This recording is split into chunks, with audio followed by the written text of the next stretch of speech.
এটা ছিল কয়েকদিন আগের একটি ভিডিও। ওই দিন আমি বরবটি দিয়ে এই তো কুমড়োর বড়ি দিয়ে রান্না করেছি, সাথে মাছ দিয়েছি।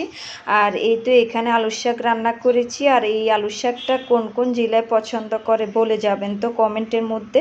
আমাদের কুমিল্লাতে খুব পছন্দ করে, ঢাকাতে কিন্তু সহজে পাওয়া যায় না। ওই দিন আমি পেয়েছি আর কি নিয়ে আসছি।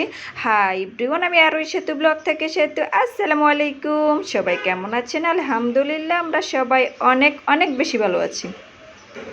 এই তো এখানে আমি মশলা দিয়ে কষিয়ে নিয়েছি, তারপরে চিংড়ি মাছগুলো দিয়ে দিলাম, অল্প করে চিংড়ি মাছ দিয়েছি, দিয়ে ভালোভাবে একটু কষিয়ে নিব। তারপরে এখানে হলুদের গুঁড়ো, মরিচের গুঁড়ো, স্বাদমতো লবণ, কাঁচামরিচ দিয়ে আমি একটু নেড়ে ছেড়ে তারপরে একটা আলু কেটে দিয়েছি আলুর শাকের মধ্যে। আর আলুটা দিলে একটু আঠা আঠা হবে, তরকারিটাও খেতে ভালো লাগবে। আর এই তো এখানে আমি আলুটা দিয়ে একটু কষিয়ে নিব, একটু নরম করে আলুটা, তারপরে শাকগুলো আমি দিব, দিয়ে তারপরে রান্না করব। এই শাকটা আমার খুব পছন্দের, দেখুন কতটা সুন্দর তাজা তাজা শাকটা, দেখতেও খুব ভালো লাগতেছে। এই তো এগুলো কেটে কুটে আমি পরিষ্কার করে সকালবেলা তারপরে ধুয়ে রেখেছি।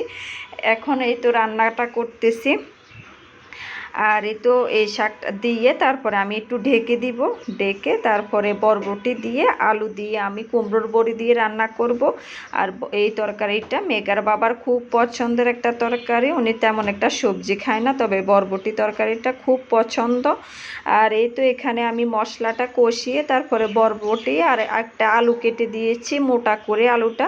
তারপরে এই তো এখানে আলুর শাকটাও রান্না করা প্রায় শেষের দিকে। তারপরে এই তো বরবটি তরকারিটাও রান্না শেষ, দেখুন কতটা লোভনীয় হয়েছে। আর এই তো এটা ছিল শুক্রবারের সন্ধ্যার নাস্তা। ওই দিন আমি সেমাই রান্না করেছি, এই তো বনফুল সেমাই রান্না করেছি, তারপরে নুডলস রান্না করেছি। আর নুডলসটা আমাদের বাসায় সবাই খুব পছন্দ করেন। আর এই তো এখানে নুডলসের জন্য আমি বরবটি, টমেটো, কাঁচামরিচ, তারপরে পেঁয়াজ এগুলো কেটে নিয়েছি।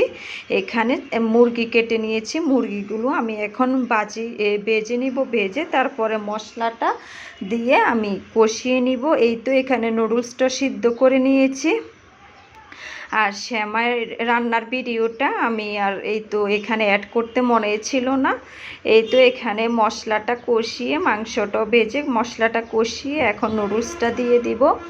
আর নুডলসটা খেতে বেশ মজা হয়েছে। নুডলস তেমন একটা আমার পছন্দ না, মেঘার বাবা মেঘা আজান খুব পছন্দ করে নুডলস খেতে। আমি এই তো কয়েকদিন পর পরে রান্না করি। এই তো এখানে একটা বাটিতে ঢেলে নিয়েছি, সবাইকে এখন খেতে দিয়ে দিব। সবাই ভালো থাকবেন, সুস্থ থাকবেন, পরবর্তী ভিডিওতে দেখা হবে। আল্লাহ হাফেজ।